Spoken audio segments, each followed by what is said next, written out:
Wow, that was beautiful, I swear. Hello, all you Bi-Conics Wrestling nerds out there, and welcome to, well, technically this is not the first episode of the Bi-Conics Wrestling Podcast, but it's the first one of 2024 that is going live and in stereo. Wow, there's more people here than I anticipated were going to be here. I am El Jefe himself, Mikey, here, the fearless leader of the Bi-Conics Wrestling Podcast crew. And joined with me, as always, I have 5 lovely other gents here who are about to commiserate with me and what we're going to be talking about tonight. So going in order according to my screen, tonight joining me, I have the lovely Adolfo, the nerdy Puerto Rican. Saludos programas, I am Adolfo, the nerdy Puerto Rican, and I am here to talk about the Lucha Libre. I love it. You can find him all over the Dynamite and Ring of Honor reviews here on the Bi-Conics, the one and only JVL. That's right. I am also here, and I'm not talking about the Lucha Libre. The man with the plan, part of the Ring of Honor and TNA review team, as well as, subjecting himself to the Royal Rumble the previous evening, is the one and only Andrew. Thank you for being my partner in crime last night. Yeah, that was entertaining. Stay tuned for the review tomorrow because we have a lot of feelings and thoughts on that. Finally being let out of the basement and who knows how long, my regular co-host for both Raw and SmackDown reviews, Minnie, you got let out of the basement. Thank you. I'm out. Here. If you watched the last Raw review, I escaped. The Lucha Don't still hasn't found me yet, and I'm hoping he doesn't find me. Go check out the ending of the Raw review from this week. Minnie busted through the door. It was intense. And last but certainly not least, you can find him all over the Ring of Honor review team as well. And he just pops in, for WWE and AEW pay-per-views sometimes. We love him here. You love him out there on the internet. The one and only Jesse. I am not here to talk about the Lucha Libre either, but I do want to talk with you about the Nacho Libre. Ooh. Let's see it. I am so ecstatic about what we're going to be doing tonight. It's going to be a good one for sure. So let's not waste any time. Let's just jump right into it. What are we doing? I will get to it in a second. What are we doing? I'm claustrophobic in this box. Like, can I? No, you're stuck in this box for who knows how long. What are we doing? If you are not all first and foremost, I got to do some housekeeping. See, this is what I had to put up with you guys. Seriously. But for all you guys, gals, and non-binary pals of the internet land, if this is your first experience with the Bi-Conics Wrestling Podcast, the podcast version of it, this is how it normally goes down. We basically get together, we find a topic and or something to do for the next, hour and a half to 2.5 hours, depending on how long it goes and how much we ramble on about certain things.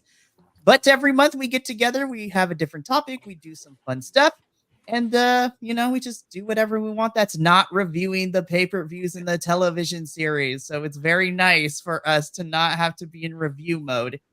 And tonight, what we're going to be doing, for those of you that were paying attention to AEW over the last month and a half or so, specifically during November and December, AEW unveiled their first ever tournament a la the G1 Climax in New Japan, where this tournament was being held to crown the inaugural Continental Champion, which we have, torn that tournament apart. There was a lot of highlights, a lot of lowlights, but in the end, we ended up having Eddie Kingston be your inaugural Continental Champion, as well as being Triple Crown, since he's also the Ring of Honor World Champion and the New Japan Strong Openweight Champion. That's a lot of mouthful. So we thought it would be a really good idea to replicate this tournament and create our own, but because we are all big fans of women's wrestling here, we are dream booking and dream creating our own women's Continental Classic. So these are the rules that were established by me to my lovely constituents here, and they are as follows. The rules are each person had to create a Continental Classic. They needed to have 12 women total. 2 blocks of 6 in each. So 6 women in each block. And they were able to pull from the rosters of the shows that they were able to review. So using me for example, since I'm pretty much on every single show, I pretty much got I got the widest pick. And of course, the WWE boys got all 3 shows, Raw, SmackDown, and NXT if they chose to. The Ring of Honor boys got I wanted velocity. the Ring of Honor boys want got the some of Ring that of Honor women's division. AEW gets to pull from Dynamite. Well, pretty much AEW in general, because all 3 shows kind of go together at the same time. And then, of course, the TNA boys got to pick from TNA. Of the 12 women that they needed to pick, 6 needed to come from the current roster, whether they are active or if they are on the injury list. In this world, nobody's injured, so you can pick anyone from there, which was a great thing. Actually, no, not 6. 8 women needed to be from the roster. 2 needed to be legends from, in their prime. And then the other 2 needed to be Forbidden Door picks. So any other woman from another company or the independent circuit. And then, of course, just for add a little bit of flavor, we are treating this Continental Classic as its own separate pay-per-view. And because wrestling and music combine all the time in the modern era, each individual also needed to pick a theme song for their Continental Classic. So those are the rules. Now we get to the fun bits. So I have predetermined. Well, Mikey, Right. before we Yes. get going, can I just want to say one thing really quick, and this is from the bottom of my heart, that this was a very difficult thing to pick, especially for me. I feel other maybe than Andrew that I am the oldest wrestling fan. And JVL, no, and JVL. Currently here, maybe, but of all 9 of us, Will has you beat. Right.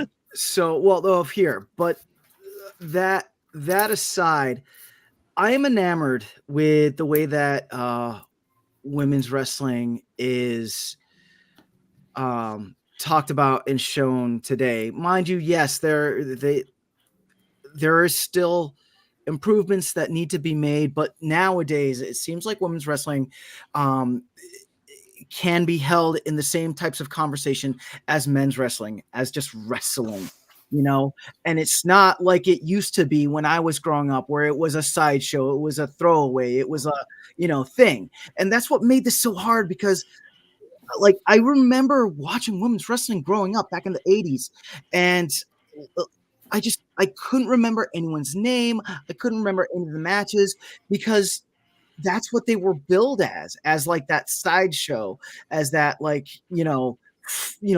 Oh, look, women are wrestling, And then even in the early 90s with the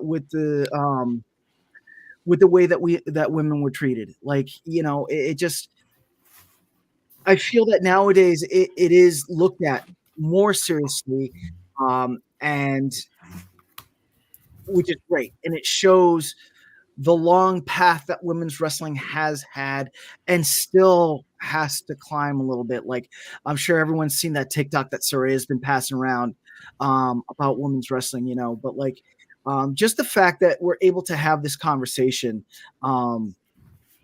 makes me happy. It makes me happy because women's wrestling is wrestling, and it's entertaining. And yeah.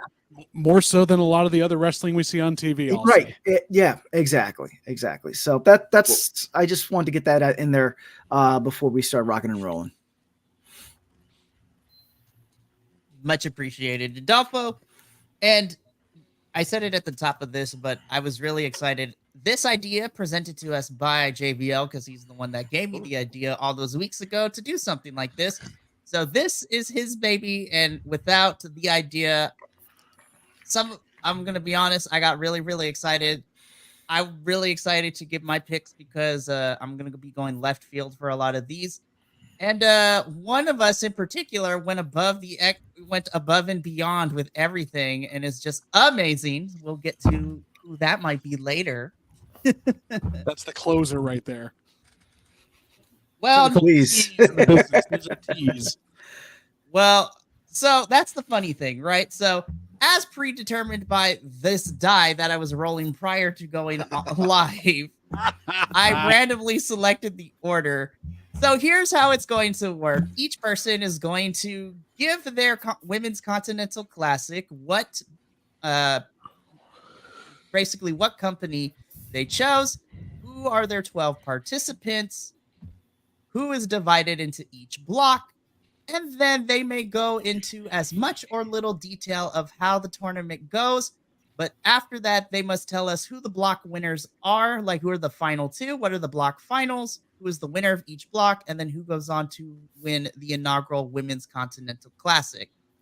Again, some of us did more work than others, but we'll get there when we get there, which I love. So, as predetermined by the die, Minnie, you have been selected to go first. Of course, awesome. We gotta I get probably you out before Lucha Don't gets you. So yeah, I mean, come on. Seriously. right. I have probably the least amount of experience when it comes to women's wrestling. I'm being the youngest wrestling fan in, I think, the entire group. I grew up watching the kind of the dark era of women's wrestling in WWE. So I struggled a little bit with this. I also already like messed it up. I realized after how you said it, I was like, oh shoot, I picked a bunch of modern wrestlers and then a dream match I would like to have all night that were legends. So I'm just gonna roll with what I got on my notes. Go for it. Go. There's no answers. So block one, I have I see I did WWE and WWE. I did Raw, SmackDown, and one NXT wrestler. Ooh. So in block one, I had Rhea Ripley, of course. Mommy, I got to put her in there. Number two, Jade Cargill, who blew my mind at the Rumble. Charlotte Flair as number three. So the top one's a little stacked a little bit. This is interesting for the first block too, like because all of them will block be one. in the finals. Yeah, you would think this is gonna be rough trying to figure out who wins this. Four, I have Liv Morgan. Ooh. Another stellar wrestler, also made her return at the Rumble yesterday. Number five, I have a kind of a dark horse, one of my kind of like low key favorites, Indy Hartwell. I feel like she needs to be better represented in WWE currently. What she did in NXT was awesome on the main roster. And then number six, I have Becky Lynch. Damn. So got a potential get a horsewoman match in there at least for part of the block. That's kind of cool. And then my second block, I have Io Sky. I kind of did this one on purpose. I thought it'd be funny to have basically 4 of the 5 damage control members in the block together, because I think they're also all really good wrestlers, and I also really appreciate them. So I have Asuka, 9's Bailey, and 10's Kairi Sane. Then 11, I have Bianca. And then my one NXT wrestler, who I think is probably the best women's wrestler on the entire roster, Tiffany Stratton. She's awesome. And then, of course, I messed up with a little bit. I put the legends, but I wanted to see a match between Trish Stratus and Minami Toyota, probably one of the greatest female wrestlers of all time. Probably would be the best female wrestler of all time. She was wrestling today. I had to do a little bit of research on that one to kind of like figure out who I wanted. That was kind of tough.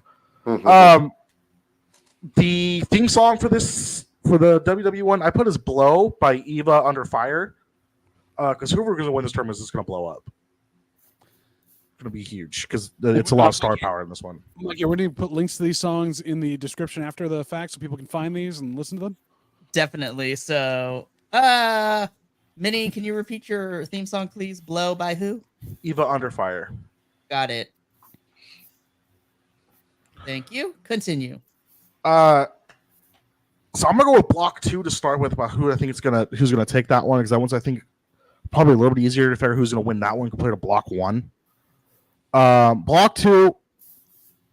I feel like it's whoever's gonna come out block 2. I feel like it's gonna be between in my opinion, Bailey or Bianca Belair. That's a solid final to have there for that block. I feel like it's going to be one of those two, and I feel like in the end it's going to come to Bianca. I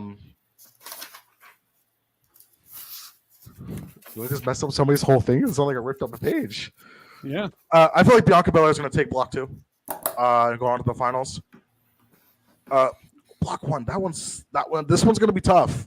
There's a lot of really, really good wrestlers. I kind of stack block one a little bit on purpose. But due to, I'm gonna say, a little bit of recency bias here and what I've seen her do, I think Jade Cargill takes it in block one. I think it comes down between her and Rhea Ripley. Oh, geez. It's gonna come down to those two, and I think Jade takes it. Jade takes the Continental Classic. I think she takes it overall. Wow. I mean, I'm saying this for two reasons. If you've watched any of what this is one of the few things that me and the Lucha don't agree on is Nia Jax. We almost hate her as much as we hate Omos. And that means she's doing a really good job as a character. And watching Jade in just a little bit about the Rumble, watching what she did at the Rumble and just throw by herself is insane. I think she takes it overall. But I think people like Tiffany Stratton and Indy Hartwell put up like really, really good performances and get into like the semis or the quarters.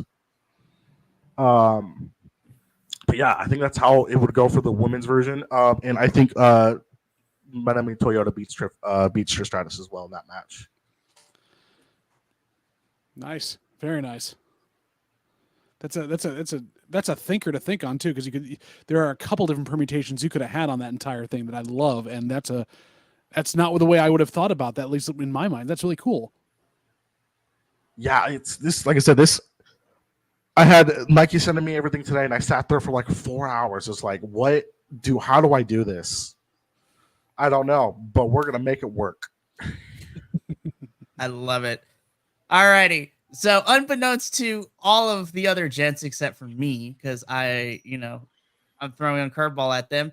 So now, gentlemen, the others that we all heard this, Minnie, good job on making yours.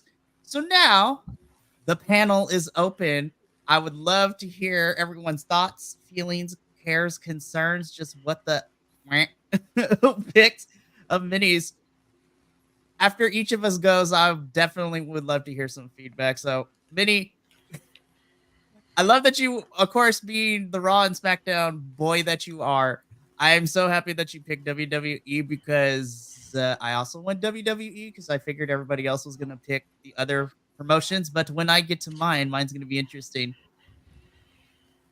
Only because I know of what Jade can do, given the fact that she was in AEW and was TBS champion for almost a year and a half, 2 years, I want to say, since the inception of that title, and held that thing all the way before her departure. I feel that Jade, in this case, is a good pick to win, especially with your premise of whoever wins this thing. It's kind of like it's basically to help them build momentum and the shot put them up into the top of the card.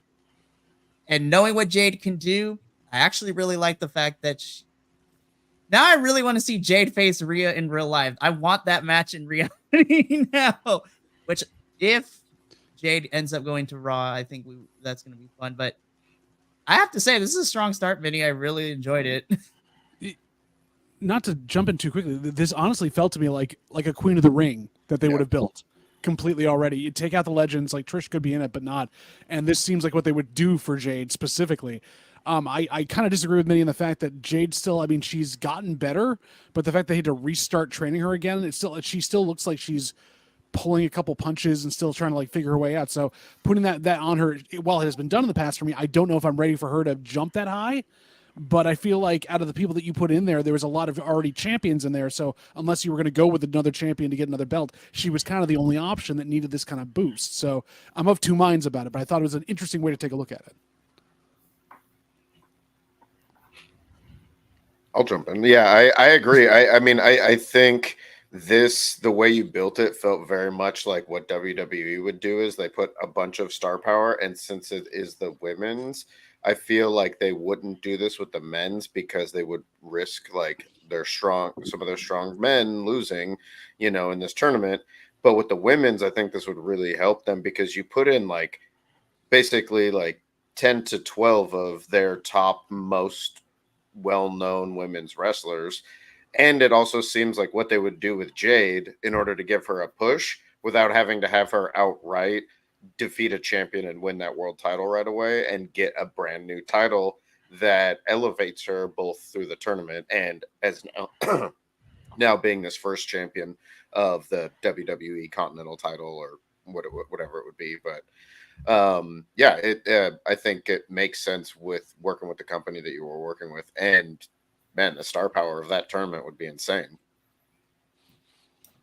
Yeah, just in the individual damage control matches alone, they are, and I don't watch a lot of WWE. I do know Jade Cargill from AEW, and I feel that she has the firepower to win the championship, to win that classic, but just the matches between damage control, I would pay and sit to watch that like all day.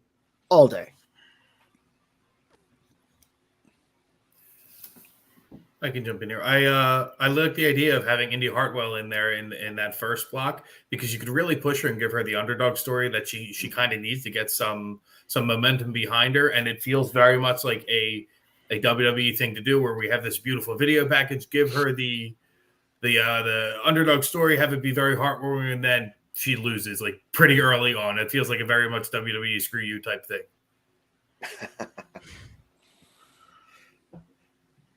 So it wasn't exactly to be like, oh, WWE is kind of. I do see what you're saying, and I've seen them do that so many times, WWE, watching them over the years. But I kind of feel like she would push and probably pick up like a big win over somebody like Becky or Liv in the beginning portions of the tournament to kind of just push her a little bit.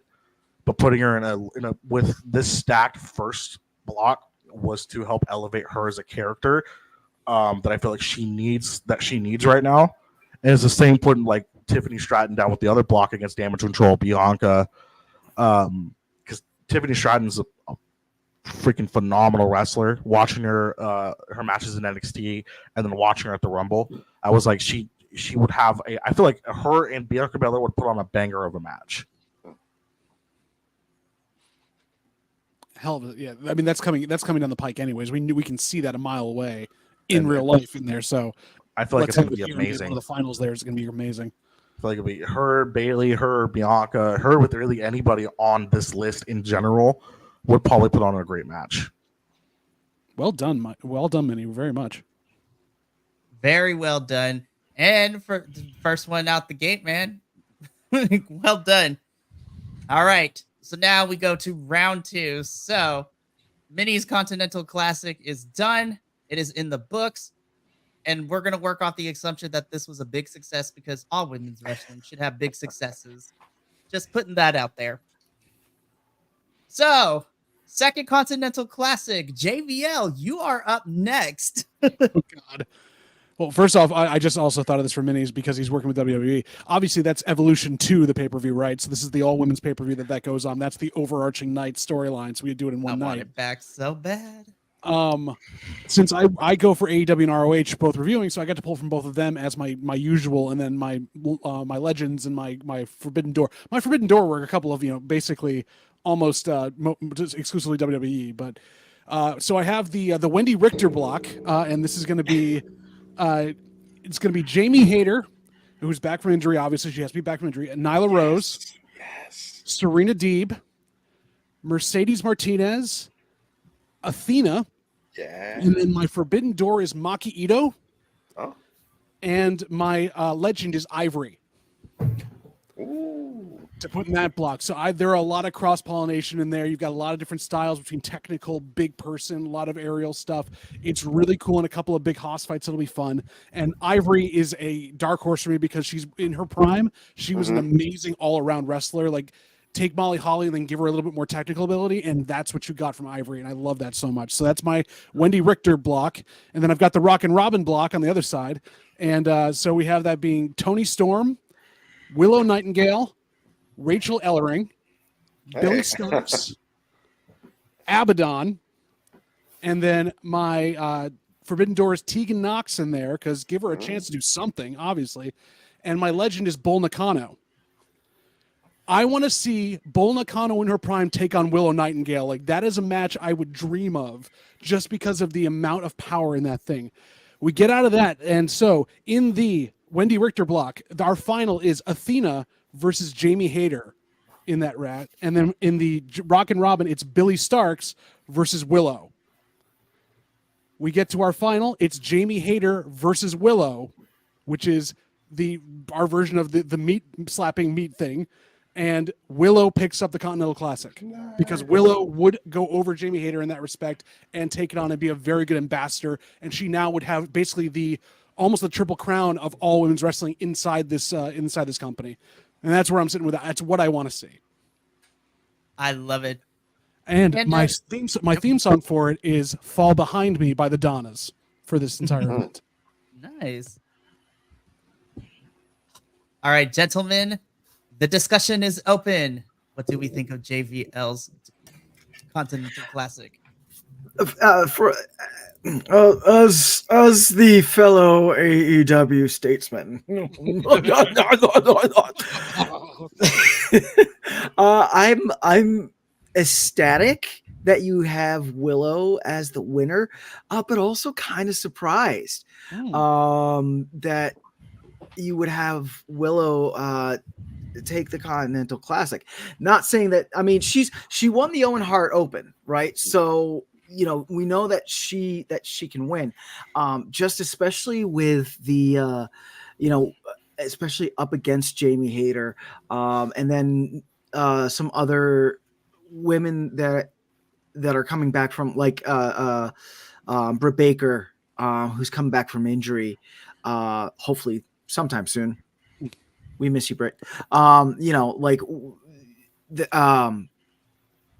have Willow take the championship is an interesting choice. I like it. I love me Willow. I love Willow Nightingale. Yes. But we love Willow in this house. I mean, she is a former NJPW strong champ, women's champion. Right. Yes. Yeah. That too. I'm surprised that she takes Continental Classic. Happy surprise. Surprise. Oh yeah. I'm glad I could make you think. It's good.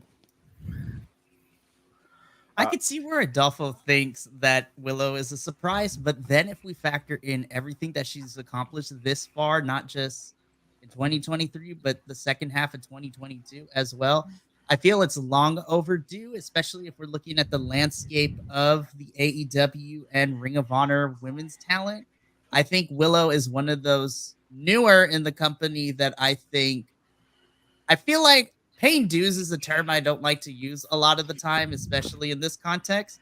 But I feel that Willow has done enough paying her dues that I think she should start to be pushed into some sort of capacity. And I think it's fun if you have Willow end up being the winner of this, because then she could say that she won this and she is the winner of the Owen Hart Cup as well for the women's side of things from this previous year.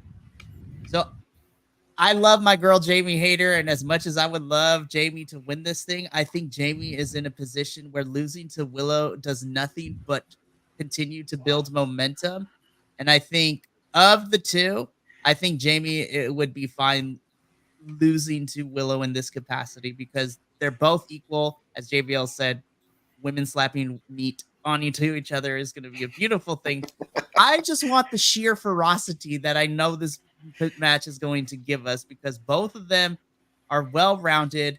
They're very strategically heavy-handed fighters too, because if you look at them, Jamie and Willow at first glance don't look like the type of, it's like, oh, we're going to see them destroy each other. And then they start wrestling. It's like, I was wrong.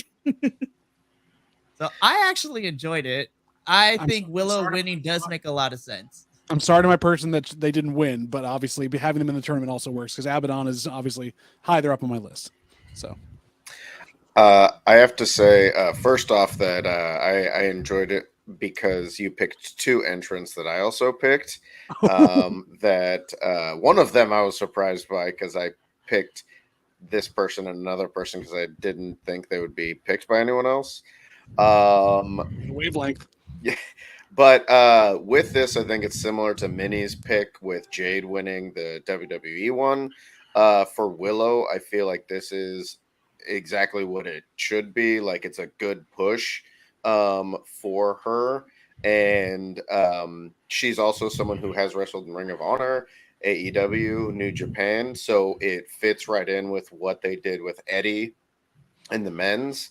So it kind of makes sense. And it seems like she'd be a really good ambassador. She's also someone who she's not as heavily used as some of the other women wrestlers that are kind of sitting in that title contention area. So you could logistically say like, oh yeah, Willow's going to wrestle here on AEW and have a little feud for that title. And then she'll go over to Ring of Honor and defend it there, have a proving ground match, and then maybe show up at a New Japan event. And, so it makes sense from that angle. And I think the tournament gave a lot of chances for people to look really good in winning or losing. I did not like your selections at all, purely because it made me feel like I wildly underthought my choices. So thank you for that. I'm sorry. Yeah, no, I enjoyed it. It was very thoughtful and it made a lot of sense. I'm just now a little concerned about my choices. Jesse, Don't be. You're not, comparing to each other. We each all have our own ideas about this. Come on. Wait, no, I thought this was a competition. Isn't there a prize? You win the Continental Championship, right? How do I get out of this box then? The winner gets out of the box. The winner gets the big screen in the center. I'm surprised that Abaddon and Ivory didn't go farther for you. You see, they may have had a good run in the block itself, but yeah, they didn't make it to the finals. I gave Billy Starks the underdog run to get her to that final like Eddie, but then she loses to Willow in the final of the block because in the Rock and Robin block, who else is going to win? I mean, I gave my underdog run to R-Truth, so. I loved it. That guy's everywhere. He gets lost. I like the Ivory pick. I thought that was cool because I actually was thinking about putting her in as well, but I was gonna have her be like against like Aja Kong. New Japan. I was like, oh, that would have been awesome. So that was cool, and I like the Athena pick because she's freaking amazing. I would love to watch that. That would actually be an incredible tournament. Thank you. That would actually be really cool. I would pay for the pay-per-view for that. My thing with Ivory was like there's a lot of people you could go through from the 90s and 80s that would be a usual pick. Someone who was always devalued, but just was an amazing worker and did her job and really supported, but was also so good with everyone else. It never talked about as Ivory. The fact that she got into the Hall of Fame was huge for me because she was in Glow in the original run of Glow before she came there. She did all this great stuff that no one ever talks about. She was the Natalia of her time. Yeah. The funny thing is, I realized as I was doing this, I didn't put Natalia in because I took her out for Becky Lynch because I forgot Becky. I was like, shit, why did I take Natalia out? She's so good. But yeah, I was looking at the same thing. I was like, Ivory was like so good back in the day. Yeah. But I think I have to go with Trish and Toyota. But I was thinking about putting her in too. So I like that. That was a solid pick. There we go.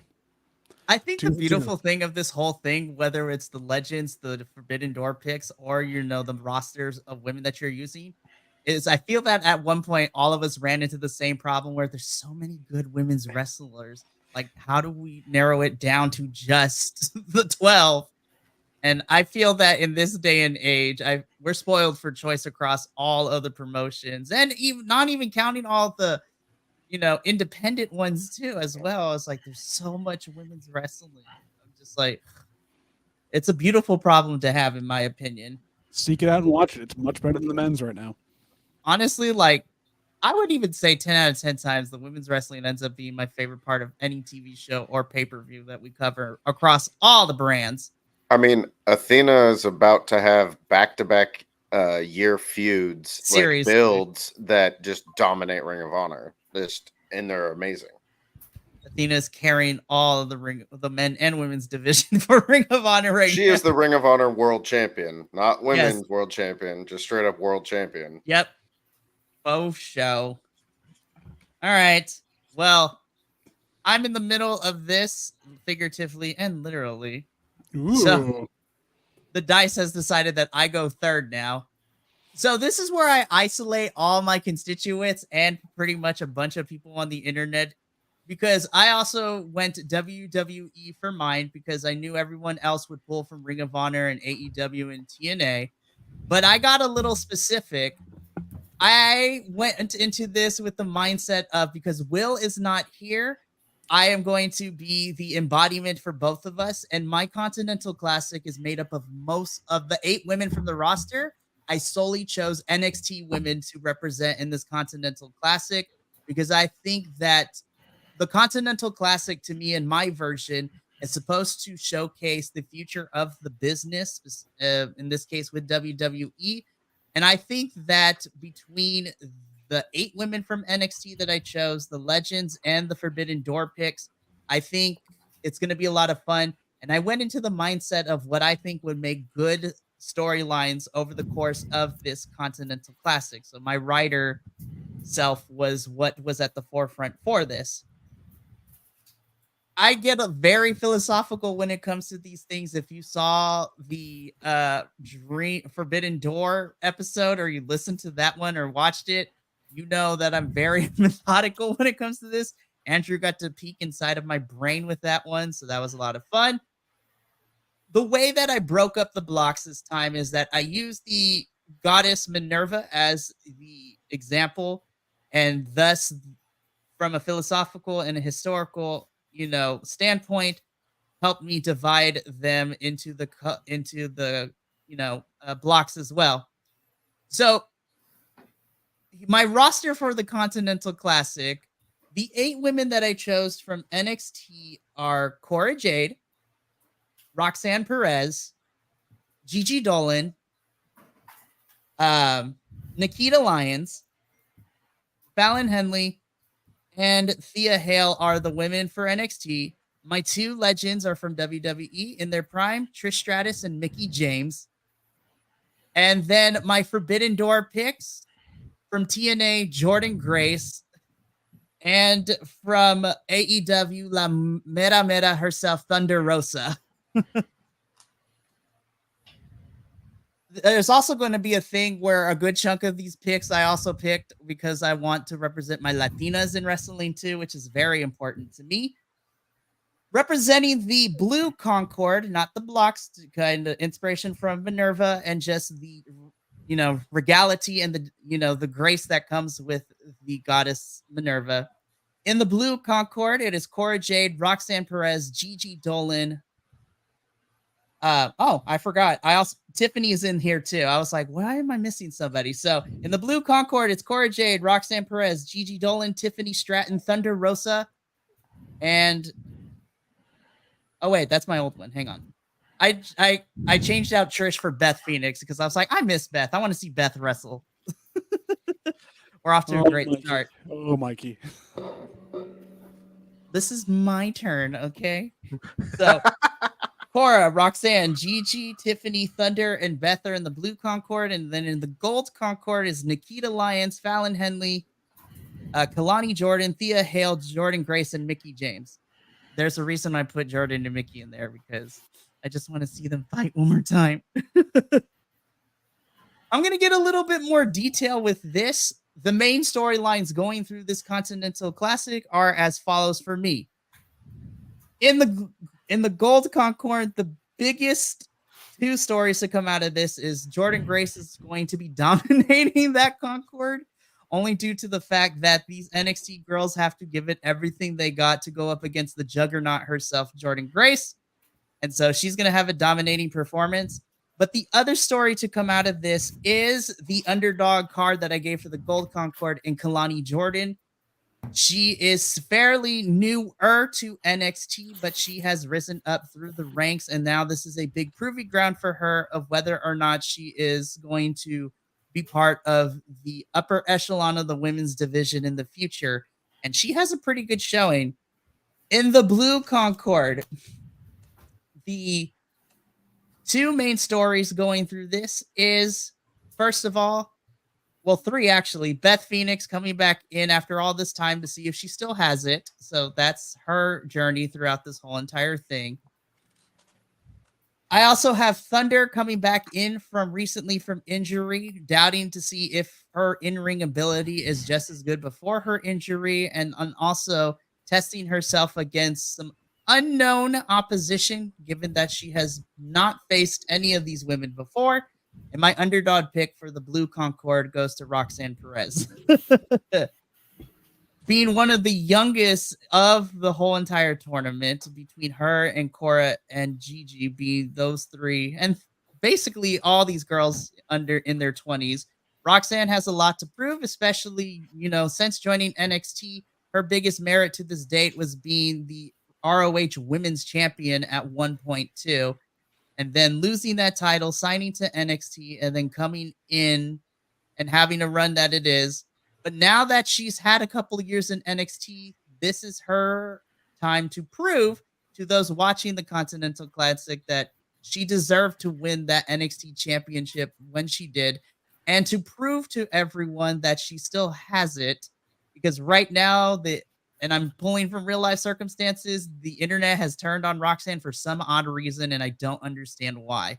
So Roxanne's here to prove of why she can be everyone's favorite. After a hard-fought battle between the Blue and Gold Concords, dominating the Blue Concord, your final match of this block is going to be Thunder Rosa versus Roxanne Perez. I have to get my Latina girls, the chance to shine, and I think this is going to be fun. And then the finals of the Gold Concord, Jordan Grace, and surprisingly, Mickie James. That's a TNA match from literally about a month ago. And if you tend to watch it and not call it an indie promotion, you would know why it's so good. But I had to throw shade in there at some point. But my winner for the Gold Concord block is Jordan Grace. My winner for the Blue is Roxanne Perez. So in the finals of the Continental Classic, Jordan Grace versus Roxanne Perez. And what is going to be a versatile, hard-hitting, very energetic, fun match, which is going to be really great. And at the end, when the dust settles, the winner of the Continental Classic for my version is going to be Roxanne Perez. She is going to be the winner.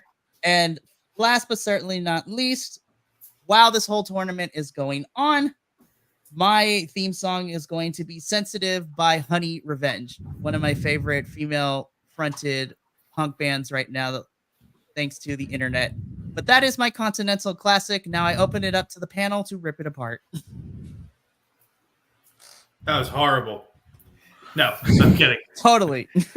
You definitely almost used up every adjective that there was in the dictionary. I'm running out. I've got to cross out some of the ones I had written down. But I like the whole concept. It made sense storytelling-wise.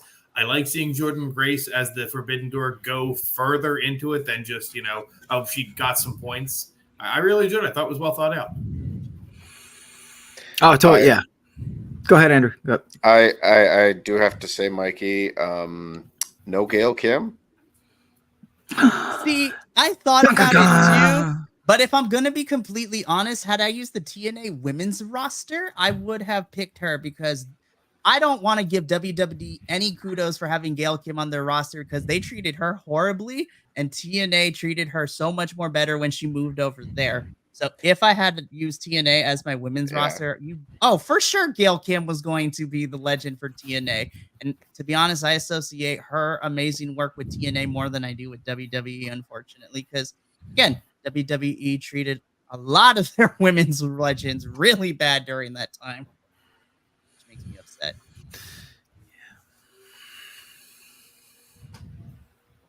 Yeah, no notes. I'm just trying to. I'm going through my head of all the people you could have picked for your Forbidden Door or legends. Yeah, I'm surprised there weren't either some more TNA legends that you could have brought across or something else, just because of how much you love that. But at the same time, I do love the other fact that this feels like again the tournament to bring up new talent, to showcase new talent. NXT would totally do this. Yep. They would totally do all that stuff. And of course, Jordan Grace still wouldn't win anything else. Even like the Rumble, she'd get in, have a good little run, and then be knocked out. It's basically, it's a solid setup to really showcase why you should be watching the product versus anything else to do with the title itself. And I love that about it, where, instead of just kind of names and big matches, you can definitely say this is the reason to do. It's selling the brand. I feel like this is the championship in NXT that they would do this for. You would hold the title, and it would mean that the person that wins that is basically like, that's your golden ticket to the main show. Like, you've now, it's almost like we crown you the champion so you can leave. Kind of like, they used to do with the NXT title. But it's a kind of fun way to do that, because it's like, here's our senior class who's the valedictorian. I'm just getting back into NXT, so some of these people I recognize. But it would be really exciting to see them in this tournament, especially with some of the Forbidden Door and legends that you picked to put in there. I like that you pulled out Beth Phoenix too, because I think, like Ivory, she's another person that kind of gets lost when we're thinking of generations of women's legends wrestlers. I think that was a pretty cool pick. So I will say I did pick Jordan Grace for TNA, but it literally came down to a coin toss, because for me, for my Forbidden Door pick for TNA, it was between Jordan or Masha Slamovich.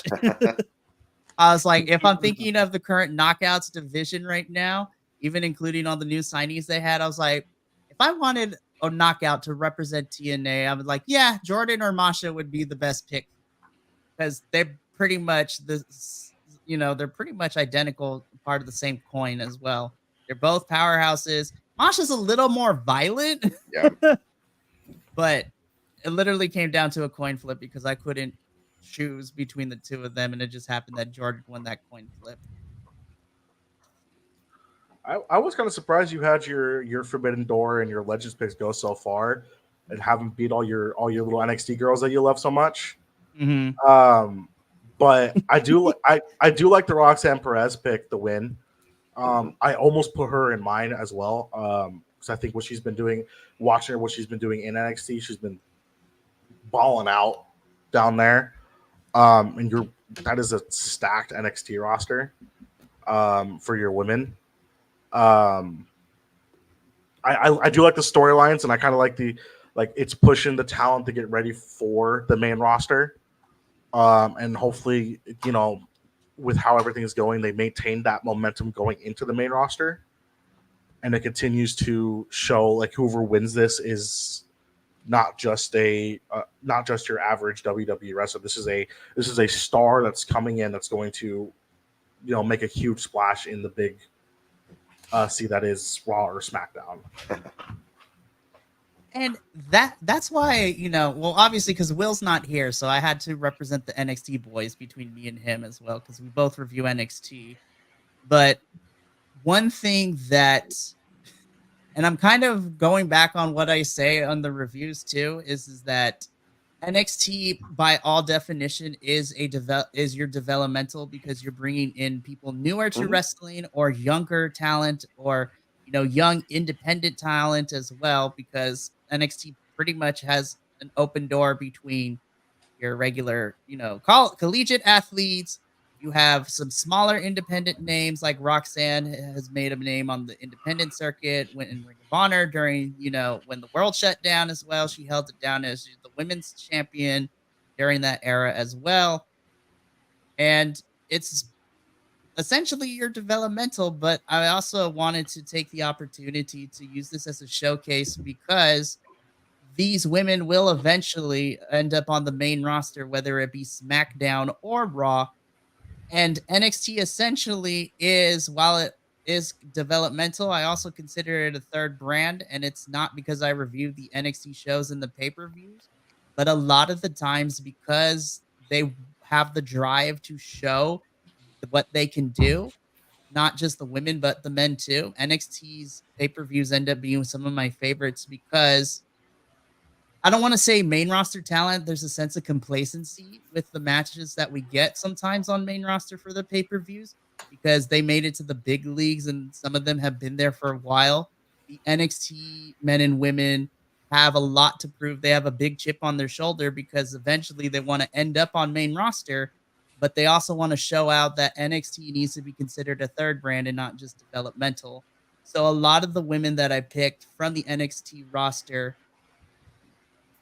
I think with a little more polish and a little bit more training and just some improvements in certain areas, the 8 women that the 6 women that I picked for NXT, I think are your future talents. Roxanne, Cora, Gigi, Thea Hale, Fallon Henley. And even though I question her ring gear from time to time, I honestly think with a little more work, I think Nikita Lyons does have potential to be pretty fun as well. It was really tough though, because there's a lot of NXT women. I wanted to put Blair in here, Blair Davenport in this, but I figured that I wanted to try to give it to the younger girls that NXT has kind of put a lot of stock in, because Blair has an accomplished in NXT UK and the independents as well.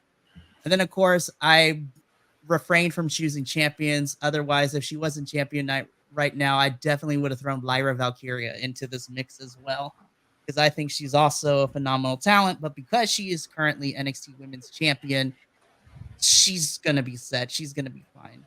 I mean, she already got the stamp of approval from Becky Lynch. So it's just like literally train the girl back in Ireland. But that is my Continental Classic. And for anyone that cares, I actually did the whole entire grid and gave everybody the points.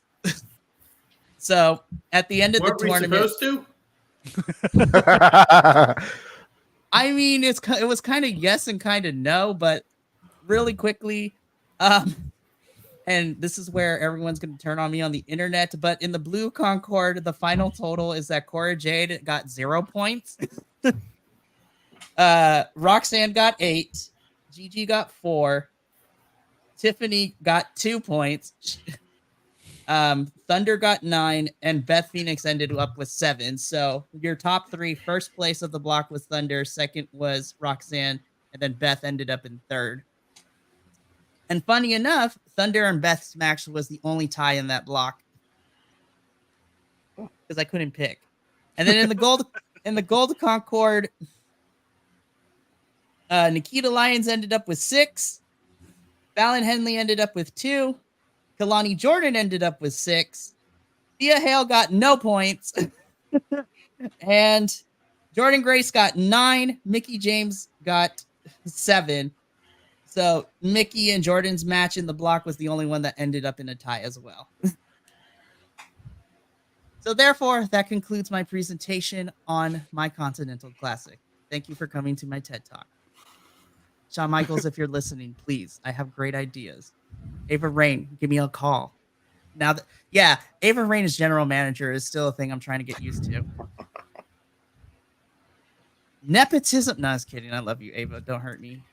You and your dad can hurt me. Won't open that can of worms. Yeah, no. That we'll save that for a later podcast, and potentially may talk about that a tiny bit tomorrow during the Royal Rumble review. All right. So, we all been doing our best here, but now it's time for the person to blow us out of the water. Fourth is going to be Andrew. So hang on. Let me get all you set up. Let me do this. There we go.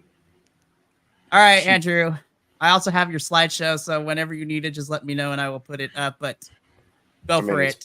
Playing right now. But so mine was a women's Continental Classic. I tried to take the idea of what AEW did and give it a little bit of story behind it. So the 3 companies involved in my Continental Championship tournament are Ring of Honor, TNA, because we reviewed them, and then NWA got involved because of my Forbidden Door pick. So the premise of this, because 3 entrants in this are currently women's champions for the 3 presented companies, is the NWA Women's Television Champion, Max the Impaler, who is one of my Forbidden Door picks, who, as of right now, is the NWA Women's Television Champion, but had a match that hasn't been shown yet with Mims, who's their Men's Television Champion, to unify the 2 titles. So the logic is that the replacement title of that will be the NWA Continental Championship, which is a title that will be defended across NWA, TNA, and Ring of Honor. And this tournament will crown the United States Triple Crown Championship instead of the American Triple Crown Championship. So the song for my tournament is Battle Royale by Apache featuring Panther. So I had the ROH NWA block. My ROH picks were Athena as the ROH Women's Champion, Taya Valkyrie, Queen Aminata, and Rachel Ellering. My Forbidden Door pick for that block is Max the Impaler as the NWA Women's Television Champion, and my Legends pick was Bull Nakano. My thing with this was we got a lot of powerhouses in this.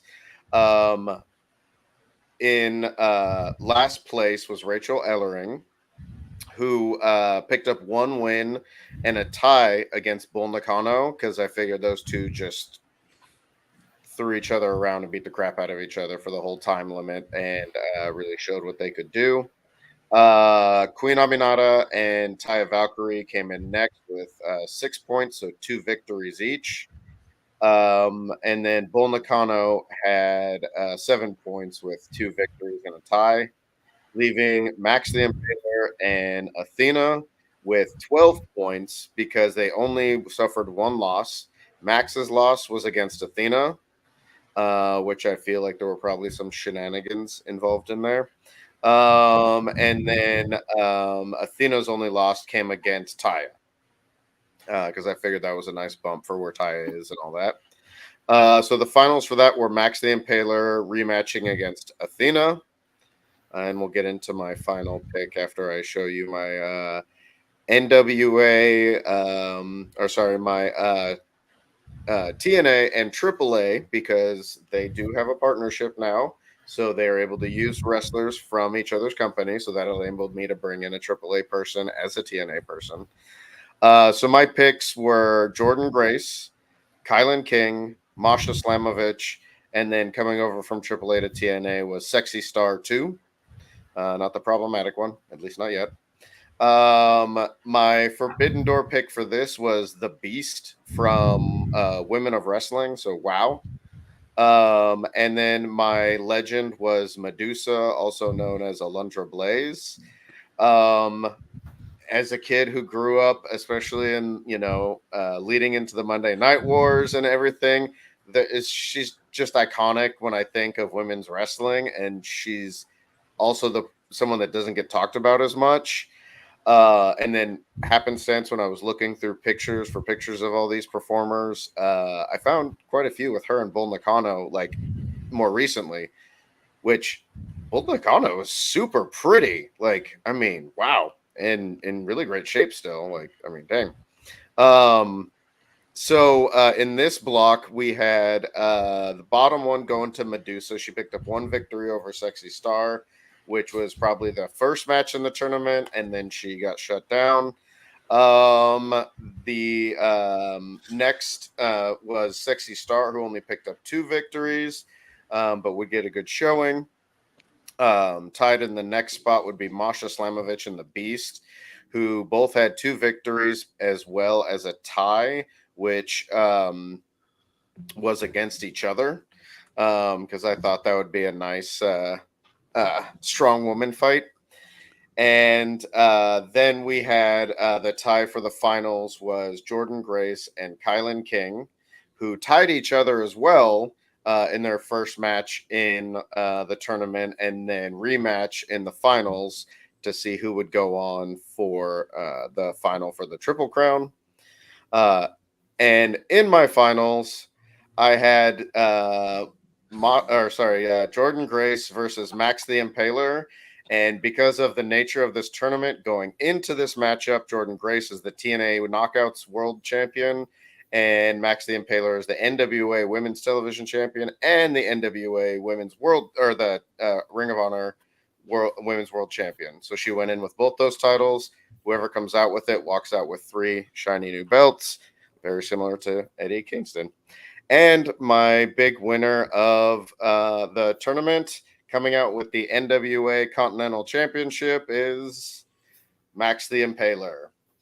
And I felt like this would be a good choice for Max because I feel like there's someone that would actually go to each of the companies, Ring of Honor, NWA, TNA, and not only would they fit in there and have some amazing matches with people they haven't faced in this tournament or did and get rematches with, that they would also, they would show up and defend those titles. And I just want Max to get more attention and show up more places because I think they're awesome. So, yeah, that was my tournament, and where I went with all that.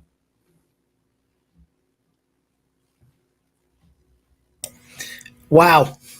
I don't want to play this game anymore. And we're out. Thanks for coming, you guys. It was a great run. Damn. Wow. No notes. You just hit every nail on the head. I don't think we need to say anything. That was just great. Well, thank you. See, I do find it funny you had Under Blaze and Bull Nakano back together again and going at all this different blocks, but still. Yeah. Ooh. I have to say, so I got spoiled because Andrew sent this to me previously, like a couple days ago. Did this, so I figured this was gonna be good. One thing I got to give you credit for, Andrew, is that I want to pick your brain when it comes to booking decisions, because this whole entire tournament, I'm looking at, all of the blocks and all of your choices. I was like, there's not a single argument I can be made or even question. Be like, no, that makes sense. That's why they're here. And as your TNA co-host with you, I definitely think currently, if we're looking at the TNA women knockouts division, I totally think that your picks from TNA are definitely probably the top 3 in that division right now, just power-wise and in-ring ability.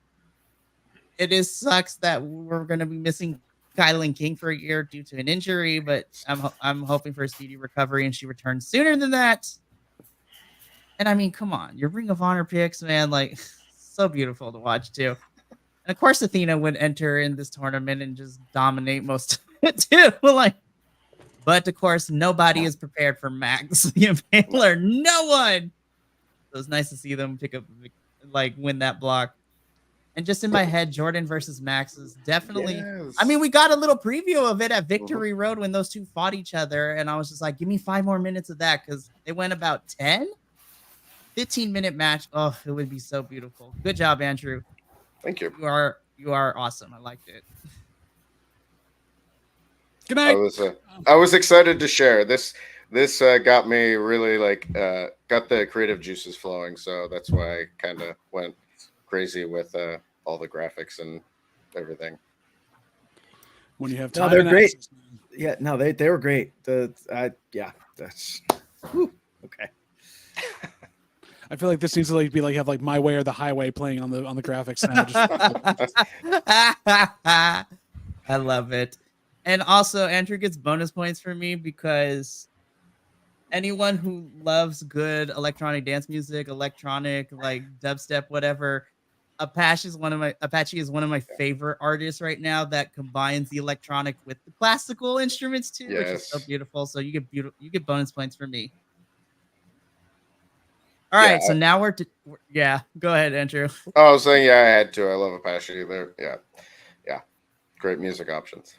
I'm just excited because now I'm gonna start adding all this. We're gonna make a playlist of just all these now. Every time we do some sort of dream card build with the theme song, and then by the end of 2024, I want to have a lot of songs for it.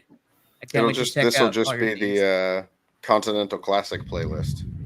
Seriously, I'm about to do that in creative for the description when this goes on YouTube as an edited review. All right, now we're down to 2. Good luck, you two. Following that one up. I'm gonna be honest. I feel that we're gonna, hands down, Andrew put in a lot of the work here, and so I was like, that was really good. But I'm really excited to hear what both of you have left to say. But the die has determined, so no pressure. But to reveal both of this at the same time, Jesse, the die has picked you last, so Adolfo, you're going next. Simultaneously, you both say it at the same time. Sudden death. That's why I'm on top of them. Dang. Know your place. Anyway, so I'm gonna be 100% honest. I saw Women's Continental Classic, and the instructions that followed, I took them, I scrunched up like this, and threw them over my shoulder. Why did I know you were going to do that? And said to myself, I need like a Dragon Ball Z Tournament of Champions Women's Continental Classic, right? So I got some help from the fam. So this was a little family endeavor that we have going on. So Alice, thank you for all these picks. Good job, Alice. Yeah, exactly. So this is the Nerdy Puerto Ricans Women's Continental Classic. The theme song is Back from the Dead by Lizzie Hale. So what I'm going to do is I'm going to give you the blue team the blue league, and then I'm going to give you the blue league, and then going off of some matches that my son picked, I'm going to go around the room and see how you all feel this would go, and then I will give you the booker's decision on the show, on what would happen. And of course, you in the audience that are watching live, toss who you think would win in the comments, and we can add that into the conversation. And then after that, having to do your homework for you at this point, but that's beside the point. And then after that, I'm going to do the gold league and the same thing. My son picked some matches, and we'll go around the room, and then I'll give my booking decision. And then at the very end, I will give you who wins the Nerdy Puerto Rican Continental Classic. So starting off for the blue league, we have the Fabulous Moolah, Lita, Rhea Ripley, Bianca Belair, Timeless Toni Storm, and Zelina Vega. So, the first match that we pulled is the Fabulous Moolah versus Zelina Vega. So, I'm just going to go across as it appears on my screen. JVL, Fabulous Moolah, Zelina Vega. Who do you think? I think that Moolah takes the entire tournament because she intimidates everybody else and then tries to put him in for trafficking. So obviously that's the whole reason she's here. There's no way anyone else can win because she has a stranglehold on the women's division. No, I would love Vega to get stick it in her face and just throw it around. I'm vehemently upset that she's in this tournament. That's beside the point. Mikey. I can never. She's there's implications here. No, I can never bet against my girl Zelina. She is La Reina to me, man. Seriously, La Reina. I'm gonna pick Zelina Vega. Okay. I'm hoping that every match in this tournament she cosplays as something different. Every one of her matches she comes out. Oh, without a doubt. Without a doubt. Yes. Without a doubt. Yeah. Andrew. I gotta go with Zelina Vega too. Okay. Minnie. I'm going to say Zelina Vega because I feel like if I pick the Great Moolah, JBL is going to reach to the screen and rip my head off. And finally, Jesse. I'm going to go Zelina Vega because I thought Fabulous Moolah is dead, so that's going to be an easy 3 count. I mean, it's in their prime. God, it's in their prime. Oh, in their prime. Okay, still go. So she was dead inside at that point. Yeah. So booking did have Zelina Vega come out with the W in this match. So the second match for the Blue League, we have Bianca Belair versus Lita. JVL, go. Fabulous Moolah wins again because, again, she has a stranglehold in the entire division. She's still dead. I know. Honestly, in this one, in her prime, I still think Bianca could probably out cardio Lita at that point and get around a lot of stuff. I give it to Bianca on this one. Okay. Mikey. I'm trying to think. It's Moolah. We all know it's Moolah.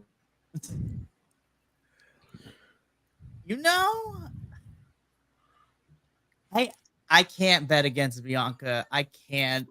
I really can't. So I got to go with Bianca in this one. Okay. Andrew? I would say Bianca, but if we're talking about WWE booking, then probably Lita. Okay. Minnie? R-Truth. No, That was he's my like, second where? pick. I feel like Bianca wins via disqualification. Okay, fair, good one. Because of Fabulous Moolah. Probably. And Jesse. I'm saying Bianca because as beautiful as her lead assault is, she takes too long to set it up. Bianca will kip up, catch her in moonsault position, and hit a KOD. All right. So booking does have Bianca Belair winning that match. And finally, the third match that was picked was Rhea Ripley versus Timeless Toni Storm, JVL. Now, I find this interesting because this is both a replay of the original run for the NXT UK Women's Championship match, but it's not because it's Timeless Toni Storm. So there's a little bit different there. I think she turns it around and pulls out. Timeless Toni Storm beats Rhea Ripley in this one. Mikey. See, now you have me picking between two of my favorite bisexual women out there. Like, come on now. Also, Fabulous Moolah tries to interfere. So, Of course. He's still dead. Stop it. He's still dead. You know, as much as I love Timeless Toni Storm, I gotta go with Rhea Ripley on this one, man. Okay. So Andrew. I need just to clarify, this is a WWE tournament. No, this is the Nerdy Puerto Ricans tournament. I mean, Held- so it's being held independently. Held in the X universe to the billions and billions of Quadrant C. He saw the rules I provided and threw them out the window. Cool. No. I want to make sure because if it was WWE again, I think Rhea Ripley would win because they'd put their champion over. But no, I'll go with Timeless Toni Storm. Okay. I think her shenanigans and sneakiness, along with previous experience, overwhelm. Okay. Minnie, what do you think? I already picked Rhea. I already made Rhea lose once in this tournament. In this thing, I'm not going to make her pick her to lose again. Rhea Ripley is going to take it. Mommy superiority. Okay. Jesse? Tiebreaker. Rhea's got more staff than Timeless Toni Storm. Rhea Ripley wins. Okay. it's all about the Anderson at the ringside, folks. That's awesome. So booking actually has Timeless Toni Storm winning. So, and then for the Gold League, this is who we have for the Gold League. We have Mae Young, Chyna, Charlotte Flair, Asuka, Abaddon, and Sky Blue. Charlotte Flair wins it all. Yes. So she's not even in this block. Mae Young's in there. It's Charlotte Flair versus Fabulous Moolah at the end. Yeah. Oh my Fabulous god. Muda or Moolah? Moolah. She comes out with the face paint. Oh, so, In the mist. so Yeah, but she goes to this and spits out 3 teeth. The only thing she got left. Now, does Mae Young have have her child there with her as well to help her at ringside? The giant. yeah, but this is Mae Young in her prime. This is Mae Young in her prime. Oh, this is before sexual chocolate. Okay. Yeah. So all right. So JVL. Yes. Mae Young versus Charlotte Flair. This is the first match. Who do you think? Mae Young versus Charlotte Flair. Oh man, in her prime, and she was a badass too. You know what? No, I'm going to go with it. Even though it's the hard pick here, Mae Young's going to kick Charlotte Flair's butt because Mae Young could take a punch and break somebody. Okay, Mikey. I can't bet against Mae Young, man. I'm like, they have a whole tournament named after her because of how iconic and how important she is to women's wrestling. As much as I know we get tired of seeing Charlotte win all the time, I don't think in my bones I can go up against the pioneer that is Mae Young. I think Mae Young is the only thing that would ever keep Charlotte Flair from picking up a victory. So I got to go with Mae Young. All right, Andrew. Yeah, I agree. It's not WWE, so I'm going with Mae Young to win this. Okay, Minnie. I'm going to go with Charlotte Flair. Okay. I'm picking Charlotte Flair, I think, due to the relationship that Mae Young may have had with Rick. So she might want to put the daughter over. Oh, that's So right. you're thinking There. that Mae Young is Charlotte's mother? Is that what you're saying? No, it's Ric Flair. It's a possibility. Relationship and their daughter and Creeping into some hostile Just- territory. Deep in thought here. Are you waiting for my answer? Okay. It's clearly All right, Mae Young. Jesse, your turn. Yeah, Mae Mae Young Young. versus Mae Young. Okay. So booking, we booked Mae Young to win.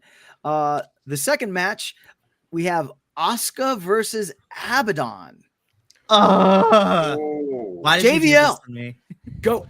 Mae Young. The I fabulous Muda have Young. to think for a second. I also, are we going like the current version of Asuka or the Kana version of Asuka? Is what I'm trying to figure out. Prime. So Prime? whatever you consider her For prime. me, her prime was Kana because I mean, we Yeah. were like early NXT, like running through that. So I have to think about this, but I'm just going to do this for a second. Hold on. I mean, come on now. We can't. I'm done. That's good. Okay. JBL's not going. JBL's not going. Mikey, what do you think? Yeah, if this is Kana, Asuka, NXT, like running through all the women's division in Black and Gold era NXT, which is her prime, which is really sad to say because I really love Asuka. Nobody is ready for Asuka, so therefore I'm picking her. Okay. Andrew? I gotta go with Abaddon. Nobody might be ready for Asuka, but I mean, Abaddon is not anybody. Like, that's if someone's gonna beat Asuka in this tournament, we're talking about Prime. Abaddon is the person to do it. All right. Minnie? I think this one ends in a draw. Okay. I like that answer. That's a good I one. like that. Me too. I'm okay with that one as well. Okay. Jesse? From what I've seen, Asuka, because my logic behind this is if Abaddon bites Asuka, Asuka's the only person who's going to bite her back. Yes. And might have blood venom. You never know. So booking actually does have Abaddon winning. So and then finally the third match, we have China versus Sky Blue. JBL. Oh dang.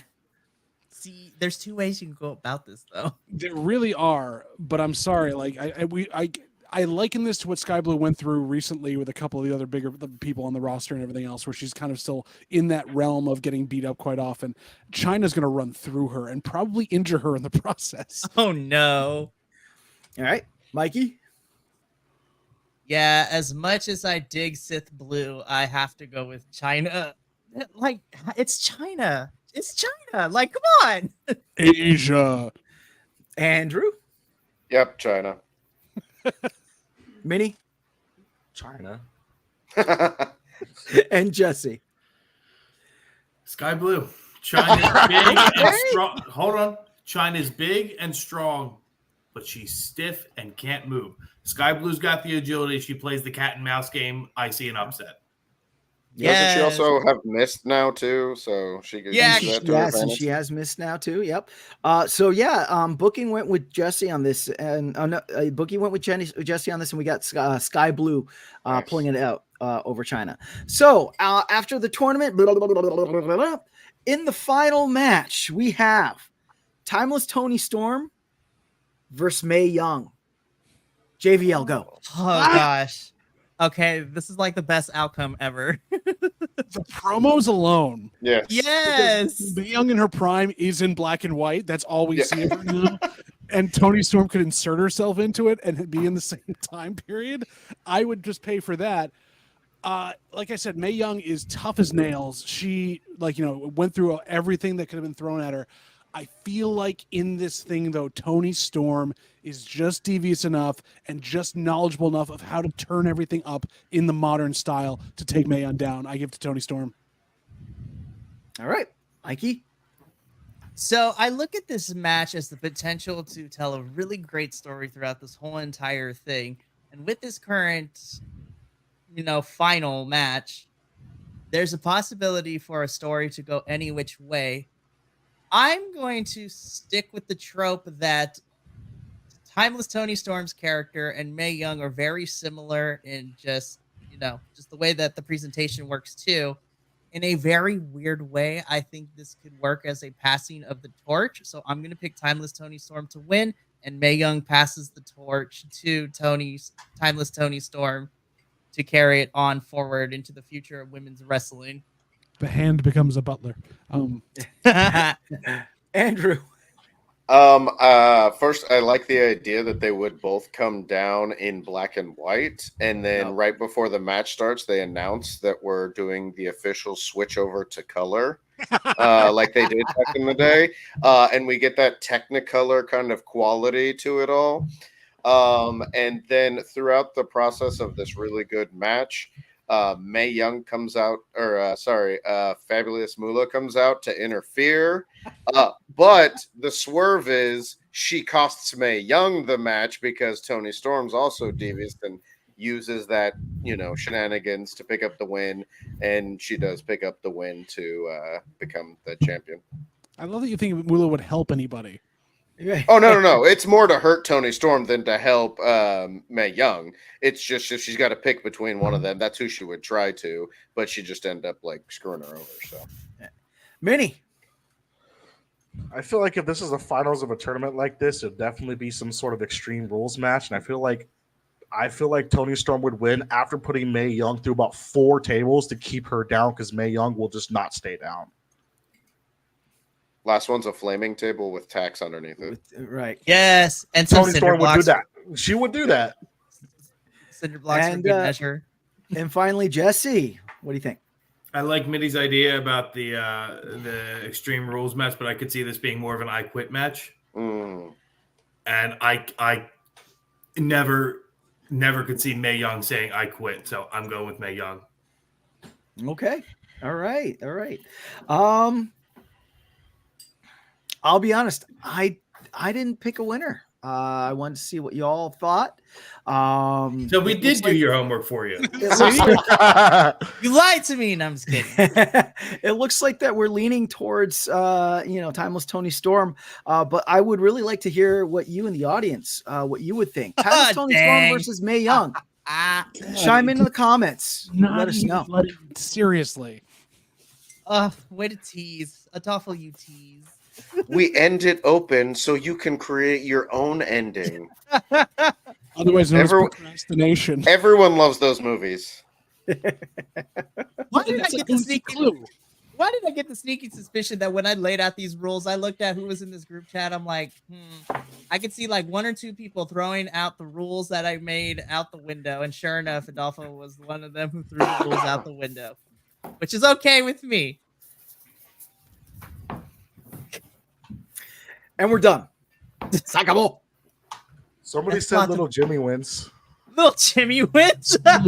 Someone definitely did. By someone that may or may not have been me, but Oh my gosh. Yeah, way to throw the rules out the window, Adolfo.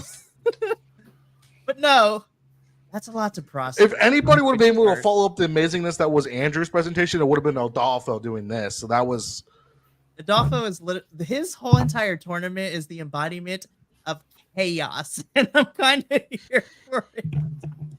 So good. I do appreciate that you got your family involved in this one. It's a really nice touch, and your family has some really interesting and pretty good taste. I'm not gonna lie. I mean, Alice is right, so we all know that. Yeah, Alice. This whole event is actually going to be on a cruise ship in the middle of international waters. Oh my god! That way. Yeah. There's a lot to process. I don't have anything to say at the moment about what we just witnessed. And next year's will be on the blue spot on the moon, so it'll be all set, No, I literally, when I thought this up, I thought about like Dragon Ball Super. That's and fair. like just some random pocket dimension, where just like anything goes. Fabulous Moolah's Frieza. Yeah, we get it. I love it so much. We have to sit with that one for a while, but good. Adolfo, that was just chaotic, but I loved it.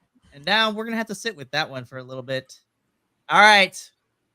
Last but certainly not least, the moment we've all been waiting for, and actually, I'm gonna be completely honest. I'm excited to hear what this individual's tournament ends up being. Jesse, the die has selected you to finish us off, so take it away. Is it all the Fabulous Moolah? Just like all the whole tournament, Fabulous Moolah.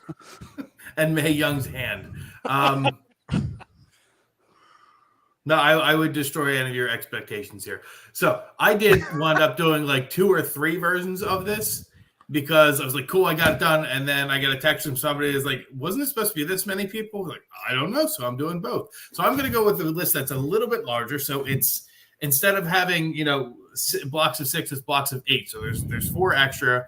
And my logic and reasoning behind this wasn't long-term storytelling. It wasn't trying to promote newcomers. It was, hey, this is a Continental Classic for the only show that I consistently review, Ring of Honor, which needs more viewers.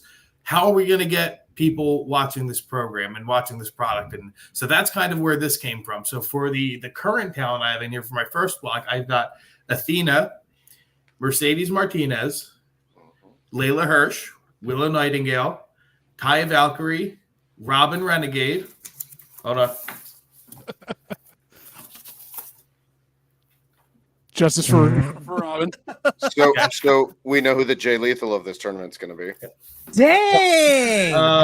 As my legend for the first block, for Ring of Honor, I have Max the Impaler. Woo! Let's go. And for my Forbidden Door, I've got Liv Morgan. This is purely because there are a lot of matchups in here that I would like to see. Just think about we've got there's some we've seen before, but some we haven't seen. Like I would like to see Max the Impaler versus Layla Hirsch, Max the Impaler versus Willow Nightingale. I think those would be kind of brutal matches. The end of this winds up with Athena versus Liv Morgan, which is kind of a WWE rematch here. And Athena, as the current champ and workhorse of that company, is coming out on top in this block. It's also like old school NXT too, because they were both in NXT at the same time. Yeah, it was interesting. And again, Liv Morgan takes second. Oh no! What's that? I said again, Liv Morgan takes second. Yeah, I was upset about that last night. You can ask John. So we'll move on from for there. the review. The next block, I've got Billy Starks, Diamante, Rachel Ellering, Nyla Rose, Lady Frost. So there's your Jay Lethal spot, Andrew. Charlotte Renegade. Splitting the Renegades up. Yep. The legend for this one for ROH, and it's not awesome. It's Amazing Kong at this point. Mm-hmm. And then the Forbidden Door is Kairi Sane. Nice. Because, again, all talents, all matches that I'd really like to see. The finals for this wind up being Nyla Rose versus Amazing Kong, which just sounds atrociously brutal. And then the ending winds up being our feud that we're building to is Athena and Nyla Rose, with Athena taking the Continental Classic. Dang. Nice. Dang. So, yeah, it wasn't as in-depth as or as interactive as Adolfo's, and I don't have a slideshow, Andrew. So, but, yeah, that's where we are. It took Athena 3 tries, but she finally won a Continental Classic between 3 separate. She's on 3 separate people's lists and finally won it. I like the Amazing Kong pick. If you watched the Raw, the Lucha Don'ts, a surprise pick for the Women's Rumble was for Kong to come out. So we even though he locks me in the basement, we still appreciate that. And I love the Liv Morgan pick. I fucking love Liv Morgan. She's awesome. And that would definitely bring my viewership to Ring of Honor, which is something that JVL's been trying to get me to watch for 9 months. Yeah, I will say, as a fellow Ring of Honor reviewer, that because the only show that you watch is Ring of Honor, and you did a slightly bigger tournament, like, it was cool to think about all of those Ring of Honor ladies, like, actually getting into this, which it's kind of fun because hopefully we're building towards something like this in Ring of Honor with the television title. Right. The list was bigger, and I had to cut some people off of it. But I like it because, being Ring of Honor folks, knowing what all of those ladies are doing right now and the work that they're doing, seeing a tournament, especially like this, where it's not single elimination, but they like go again, like you get to see so many matches. It'd be so much good wrestling. And hey, it's not 8 women tag matches to see all of them wrestle each other. This would be a so much better way to do it. And I mean, I had to cut like Marina Shafir. I had to cut Trish Adora, other people who could do well in this as well. I honestly could also see like they did for the Continental Classic and like they do for the G1 as well. All of the losers on the other sides in like the final at the pay-per-view having their giant tag match and having the Renegades on either side having to get in there for the hot tag to take each other out would be so much fun to see afterwards too. Like it just they all seem to have a chemistry together that work really well. And honestly, I would have thought this would have been one of the harder ones to pick a winner for because everyone in here has that thing in them that if you had picked them to be the winner, it wouldn't have felt wrong. Like this is so cool. I'm a minion. I would have to go with Rose winning. Ooh. Sorry. Just Ooh. Athena, if you see this, like, don't hurt us. No, I didn't say Athena was losing. The person above me did, so remember that. I will say there, as it goes on, I'm questioning more and more if Nyla's going to be the one to dethrone Athena. So, and my song for this, based off of the amount of power in this classic, and the different body sizes, and I'm going with "Throwing Shapes" by Minus the Bear. Nice, because it just makes sense. That's awesome. Yeah, I'm gonna be listening to this playlist probably tomorrow on my walk. This is gonna be great. Definitely. See, now I really want this. Ring of Honor, hurry up and start this women's television tournament, man. Like, I want to see it so bad. Give it to me now.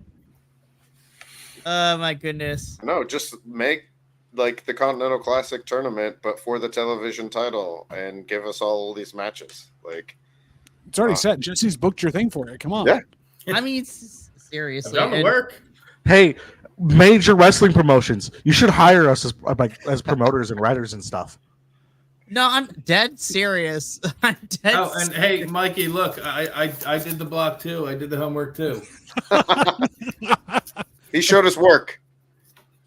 This is what happens when I work with a bunch of people who have ADHD. when we all work for a person who's an actual teacher and we know we have to turn our work into. And nobody got a 0, by the way. Well, you can't. The only way you would have gotten a 0 for this is if you didn't do it. No, I think it means No, I mean the scoring for each person. Nobody for me got a 0. Everybody got your Jay Lethal set then, because Jay Lethal got a 0, so then Lady Frost would have to get a 0. Because he has more respect for the competitors in this than other promotions have for certain people. I had Lady Frost beat Rachel Ellery, so.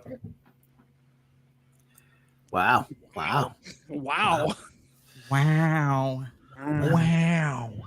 the thing though that I like about this kind of tournament style, which is what bothered me about one side of it for the men, the AEW Continental title or championship. Let's talk about it. Was that the style of this tournament, since it's not single elimination, you have so many chances to make people look good in defeat, and also to give people at least a win or two here and there, because it's not going to hurt anybody to have one loss in the Continental Classic. Like, nobody needs to go through with a perfect score or like a super high score, especially when you have ideas of who's going to come out on top. Give those people a chance, but also it makes it more interesting, and you can still look really strong by losing to someone who's really good, especially if they go on and win the tournament. I think, honestly, for this as a follow-up, if somebody wants to film it, we need to have somebody on 2K24 or 2K23 get all the avatars and all the creator wrestlers of all these people that obviously aren't in WWE, and we run the tournament. We sim the tournament. That sounds like an Andrew job. I'll text you guys about something later. Oh. Ooh. I got to get my PS4 working again so I can get back on 24 or 23. Oh my goodness. Seriously though, I need all these wrestling promotions to be like, hey, give us a test run. We promise we have good ideas. I feel like I kind of feel like I went a little bit the wrong direction for my list, knowing what I normally do. I should have gone, and I actually thought about this when we think about the theme song, and Jivy, you'll like this. I thought about doing a lot of the wrestlers that aren't getting a lot of recognition in general in WWE. Like people like Indy Hartwell and stuff like that, and go like that full roster and make the theme song "Do You Know My Name?" by Raw. Mhm. Yeah, I heard it. Yep, there it is. Okay, yep. Right. I was like, that would have been really cool. I thought about this a little bit later, but I was like, damn, I should have went with that direction. That would have been way cooler. My list is still pretty good, but that would have been way cooler. It's got to happen, and we got to get all the rights to all these songs so we can use them on our stuff. Seriously. Join Yeah, our look- Patreon so we can do that. Seriously. Yeah, like I said, the way I went about booking my tournament is originally I was going to pull from all three rosters for WWE. And then the more I thought about it, I was like, well, Will's not going to be here. So I got to represent the NXT boys somehow because me and him are the only two that review it, so to speak. And then I figured I'm looking at all the others. I was like, I already knew Andrew got TNA because he sent me everything like a couple days in advance. I was like, okay, so we got that covered. And then I looked at everyone else. I'm like, Ring of Honor and AEW are going to be covered, so that's fine. And I went purely Ring of Honor. Yeah. And then, of course, Minnie over here, I knew he would be pulling from all the rosters, from main roster from WWE. I was like, okay, cool, we got it. I did NXT yeah. too. I want to put it out there. Yeah, you I did. pull from NXT.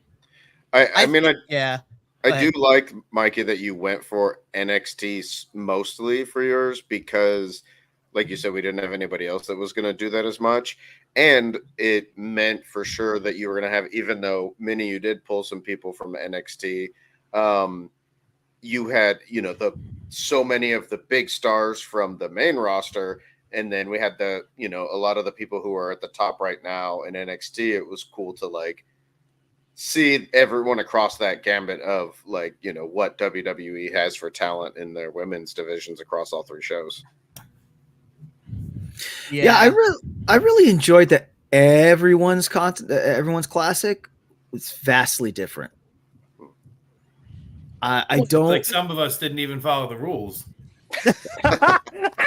But also, this just goes. This goes back to what we talked about at the top of this, which was there is so much chance to see amazing wrestling out there with female wrestlers or female presenting wrestlers doing it, that we had the ability to go in so many different directions and do so many different things. It's not just, one company that has the best ones and a couple of others sprinkled within, which was like the 80s and most of that stuff where you had the Japanese, Joshi wrestling and then Alundra Blaze and Bull Nakano, and that was it. Like you can pick and find and really not be tribal about it, but find not even just the brand you want, but the people you want to support as they go across and do these wonderful things. It's so cool that we have that ability nowadays, and I hope that we shared that with you here because you should go out and support this. Yeah. Well, that's a good segue because I would like to end this episode, and we're going to make this a staple every time we do these Bi-Conics Wrestling Podcast episodes. We're pretty much at the end of January, and we are talking about a Women's Continental Classic, but I'm going to expand it a little bit. Before we sign off and go into the housekeeping and the goodbyes and everything, I'm going to put everyone on the spot, myself included.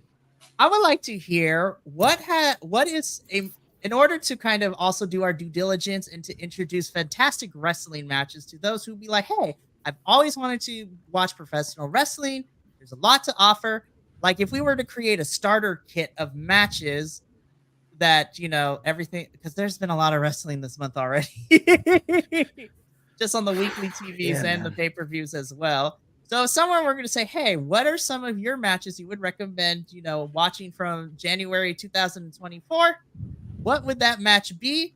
And I will say that because we want to be equal opportunists here, definitely you need to include a women's match if you can, but then also include a men's match as well.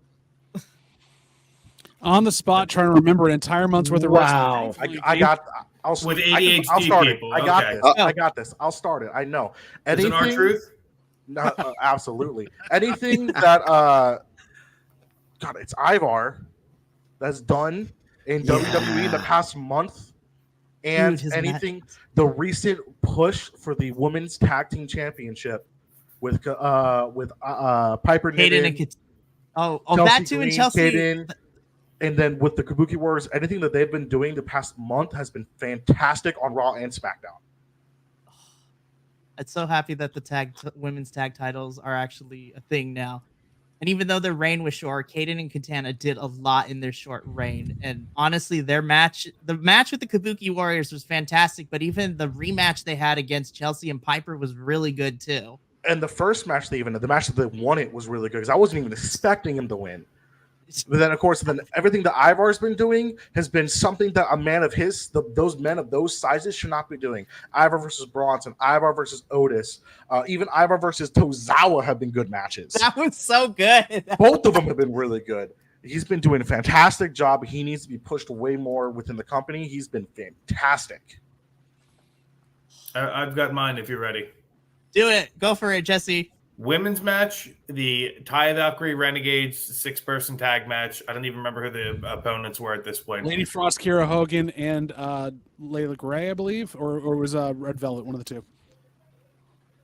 Either way, Might have been go Layla, watch yeah. that match. Go watch how good of a tag team the Renegades are and need to be together. Again, I really hope Charlotte's okay. We have not heard from her, and I'm getting concerned. Justice for Robin. But go watch that match for your women's match. Men's match, Kyle Fletcher versus Willie Mack from a few weeks ago. Ooh. Just fantastic match, and just being able to watch Kyle Fletcher adapt his style to somebody Willie Mack's size as they get fatigued towards the end of the match so that Willie doesn't get hurt and he can still perform his moves. It's just great seeing adaptability in somebody such a young talent. And then when it comes to promos, anything involving Dalton Castle that has happened this year. Just be prepared for processed cheese. Yes, you will never look at cheese the same way again. It is so good. Andrew, I'm going to come to you because I think we might be on the same wavelength, but I'm going to let you go first. Okay, so TNA wise, since one of the only two TNA people here right now, hands down, Josh Alexander versus Will Ospreay 2 from Hard to Kill. Incredible. Stay tuned for after to watch Scott D'Amore's promo. That on top of each other, whew, right there. That's amazing. The other one is Jordan Grace versus Trinity at Hard to Kill as well. Was an awesome match. If we're talking about I'd like to throw in there too the tag team Fatal 4-Way from Hard to Kill. I mean, Hard to Kill was just amazing. I agree too, though. Ring of Honor, there's a lot of fun stuff if we're talking about more recently. I would say it's not this year, but it was pretty close to this year, is the final culmination of Athena versus Billy and that storyline, which I think also leads into, on top of the Dalton Castle, Johnny TV promos, the Nyla Rose, Athena, Minions promos as well. So, yeah, go watch all those. You'll probably start watching both those promotions. Okay. This one's going to be tough. Yeah, Andrew, Will versus Josh. And it was on free television, too. That match happened on TV. We didn't have to pay for it. It was great. Okay, because I watch a bunch of stuff, I'm going to try to pick one from the promotions. So I'm going to just speedball this as fast as I can.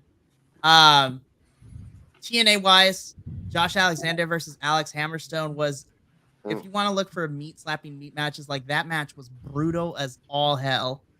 And the fact that Alex Hammerstone is now a free agent and got to fight Josh in this free agency is really crazy to me.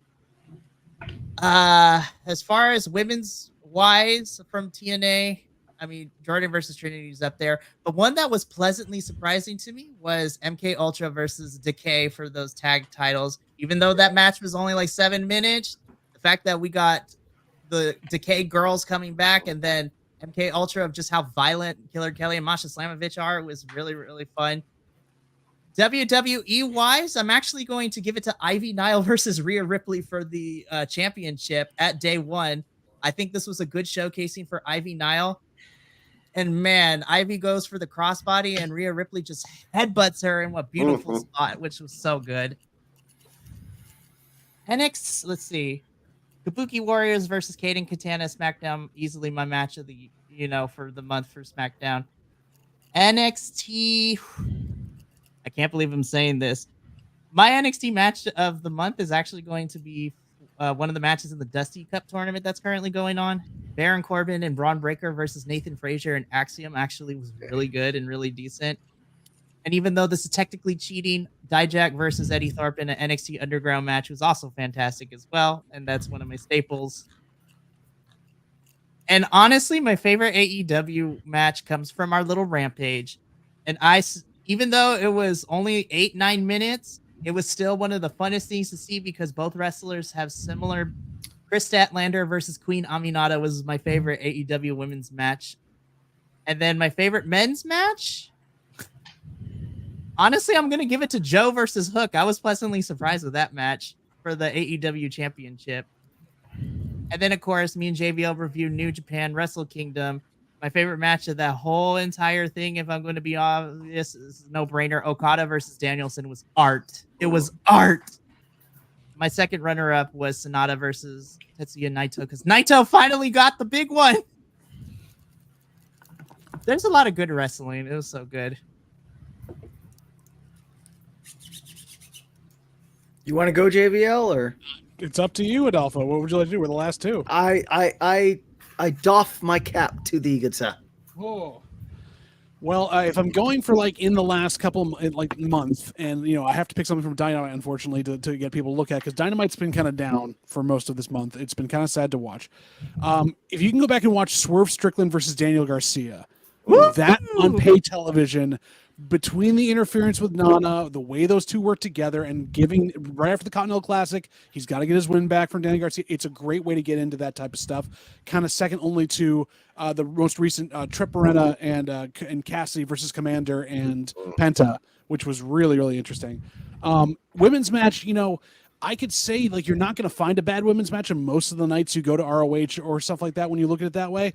But I think nothing holds a candle up to Billy versus Athena at Final Battle, and that's not 2024, but that's like you want to see that. You put them and then the Athena and Willow match from earlier in this Final Battle the year before. That is insanity that those two bookend the year of 2023, and they will show you exactly what you're getting. All right, so you asked me for my picks on the spot, and I'm going to give you the first things that come into my chaotic mind. So Action Andretti versus Vikingo. That was just, I love me and my luchadors, and if you're asking me to show someone a match to try to get them to watch more wrestling, not even promotion, just to watch more wrestling, that one. Watch that one. And then on the women's side, believe it or not, from this past Rampage, Ruby Soho versus Anna Jay. Because that is how a story is told leading up and through a match. It's so good. I'm going to piggyback off of Adolfo. Please give that match a chance. I wasn't there for the Rampage review, but I still watch anyways. And my gosh, I was like, this is what I want to see with the women's division. Build up stories that lead to matches. It's not that hard. Yep. And even though this is silly high school drama, it's still a good story. I mean, we got this amazing match. The story, it's nothing like new and groundbreaking or anything like that, but they are just committing to the bits and doing it so well that it is entertaining and it keeps you engaged, and the story is still going on. Like, I thought that I was done with the whole Outcast breaking up thing. I'm not. I want to see this through to the end. So I will that's all I say, gotta say. Adolfo, if you liked the Action Andretti Vikingo match, you should go watch the Kushida, Trey Miguel, Laredo Kid, Vikingo, Mike Bailey, and Jake something from TNA 2 weeks ago. And you should go watch From Heart to Kill, Vikingo, Chris Kushida and Chris Sabin, man. Oh. Holy crap. Yeah. You want to talk about Lucha Libre mixing with Western culture? Those are the three to represent Mexican Lucha Libre, strong style for Japan, and high flying style for Japanese wrestling. And then Chris Sabin's just a god. Like, holy crap, man. I wanted to talk about this a little bit. We talked about R-Truth a couple times. I think you guys should, if you want to see some R-Truth shenanigans with a fun match, the Damian Priest, Drew McIntyre main event of Raw with the how Damian Priest lost was the go home show before Rumble when R-Truth came out and was asking in the middle of the match what the password was to open up the briefcase that he has to put money in it, and that's why he lost. You're gonna watch the funny. You're gonna see why we're bringing up R-Truth during this. Check that match out too. It was another really good match. And then I didn't even talk about a promos. I don't talk about promos very often, but CM Punk Cody Rhodes Go Home show was a phenomenal promo battle. That was intense. I was like, holy crap. I was like, see, Minnie, I had no idea why Damian Priest I talked about this when we were watching it live, why he came out and threw out R-Truth right away. Because I was like, logically, he's working with your team, so why would you throw out someone you don't have to worry about eliminating you or your allies until you got to get down you got to be the last one standing? Now it makes sense because he's hella mad at R-Truth as opposed to Dominic and Finn, who worked with R-Truth while they were in the Rumble together. So that makes sense now. Yeah, very fair. Last thing before we go to housekeeping, I also want to mention, if you want to just watch fun wrestling too, Ring of Honor from this past week, Jack Cartwheel versus John Cruz was my match of the whole entire episode. It was so much fun. What I'm hearing is just watch Ring of Honor. Yes! Yes! Got it. You got five of us here saying it, yeah. We got a new convert and Adolfo. Minnie, you're next. You're joining the cult. Come on. We also got Professor Crossway to also become a fan of Ring of Honor too. We got to get him to consistently to watch it. Watching it. I'm pretty sure he hasn't done a damn thing with it, but that's beside the point. Wow. That's beside the point. Wow. I also feel like Will, if he has time, like if he was going to watch another thing besides NXT, Ring of Honor, TNA, the women's division will get him hooked. The women's division alone will get him hooked, and Will is our biggest women's wrestler supporter ever. Ring of Honor is not just live; it is on Honor Club all the time. He can watch it anytime he wants. I'm just going to start sending him videos of all the matches that will get him. And Dalton Castle. Yeah. And Dalton. Yes. I've watched one Ring of Honor thing, and that was right before Mania when I watched the Super Card of Honor, where we watched Dante break a leg, literally. Yeah, watch him break his leg. That was the one Ring of Honor thing I watched, and I have not watched a single Ring of Honor thing since then. I heard he's back though, and I did watch this thing, a movie he pulled. I was like, damn, okay, I see why these guys are really good. Yeah. So everybody out there that loves Ring of Honor and BC WrestlePod Land, send Minnie every video you can of Ring of Honor. Start watching it. Oh, so good. I love it so much. Well, gentlemen, unfortunately, this does bring us to the end of this month's BC WrestlePod episode. Yes, we're going to be doing these monthlies for the sake of everyone's sanity because we got a lot going on. You might be wondering, what else do we got going on? Well, I'm glad you asked. If you like this Bi-Conics Wrestling Podcast episode, you can also check out everything else we have over on the YouTube channel. We do the weekly TV show reviews for pretty much every major promotion. And we also do the pay-per-view and PLEs. Some of us will be back here tomorrow evening to review the Royal Rumble, which we have lots of thoughts and opinions on, which I'm really excited to. It's going to be great. It's going to be a good time. You can follow us all over the social medias at BC WrestlePod. We're pretty much everywhere and anywhere, except for Snapchat. Don't be sending us weird pictures, you guys. Please don't. Anyways, and if you want to go the extra mile and be a super supporter of us, we do have a Patreon. Right now, we currently have all our special watch-alongs, so you can drop some dollars on the Patreon to see me and Andrew love the Women's Royal Rumble and then take a dump all over everything else. It was a great time. I ended up watching the Royal Rumble a second time today. That was not a good choice. But yeah, and then of course, if you cannot commit to watch our beautiful faces every single week, you can take us with you on the go because we are now having audio versions of all these reviews as well. So you will get an audio version of this podcast. And, you can take our beautiful voices with you to work, to school, to the gym. If you're out in the woods just by yourself for some reason, just take us with you everywhere. There's no excuse. Yes. Of course, I am El Jefe Mikey, and as always, from all the Bi-Conics boys here and not present, remember, take care of yourself, love one another, and to all the guys, gals, and non-binary pals of the internet land, remember, you are Bi-Conic, we are Bi-Conic, stay Bi-Conic, you beautiful bastards. We'll see you next time, but until then, ta-ta for now.